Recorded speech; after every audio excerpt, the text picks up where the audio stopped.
কি কালেকশন করতেছেন? হ্যাবজ মানুষ ছাত্রদের জন্য কিছু প্রমাণ কি? প্রমাণ আছে, আঙ্গুলো হুজুর টুজুর আছে সব। আপনার হুজুর সবারে ডাক দেন, পার্সোনালি একটা কাজ করতেছে। আমি চাই নাই তো ভাই, বলি তো আপনারা বললেন দাঁড়াই না রেসি একটু সরে দাঁড়ান। সেটা বলতে পারেন। আমি কি আমি কাজ করে দেখে তো আমি যাই নাই না, সেটাই। আছে, আমাদের লোক আছে, আমি দেখলে আমরা যাই। আপনাদের লোক আছে? জি, ক্যামেরা চলতেছে কিন্তু সোশ্যাল মিডিয়া জানি ভিডিও তো, আপলোড হবে। আমরা যে সব জানি, আমাদের লোকও আছে এখানে।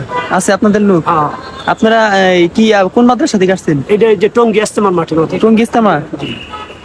কি কোনো কাগজ টাগজ আছে? আছে আছে, কি আছে দেখান একটু। রিসিট বই আছে। কি রিসিপ্ট বই দেখান। আছে হুজুরের কাছে আছে তো বললাম। কোন হুজুরের কাছে আছে দেখান আপনি। আচ্ছা, আপনি কারণ বিডিং সিস্টেম নেমে আপনার ওটা অবশ্য আমরা জানি, কিন্তু এখানে আমরা বই দেখার নিষেধ। বই দেখানো নিষেধ? কেন নিষেধ? নিষেধ বলছে যে ভাই দূরে কালেকশন করবেন, ভিতরে অসুবিধা হয়, ওই যে হাইজেক মাইজেক করে, এই জন্য নিষেধ করে রাখছে। কে হাইজেক করে? আপনাদের হাইজেক করে? আমরা টাকা নিয়ে ঘুরি, আমাকে হাইজেক করে, আপনাদের হাইজেক হাইজেক করব? করে এখানে আছে, এই জন্য আম করে নিষেধ করছে। আপনি কি আমি যেটা কইটা শুনেন, এখানে হাইজেক যে হয় বলছে যে দূরে করবেন, ভিতরে মানে আপনাদের এই মানে বই দেখানো নিষেধ? এখানে বই নিষেধ, একদম নিষেধ।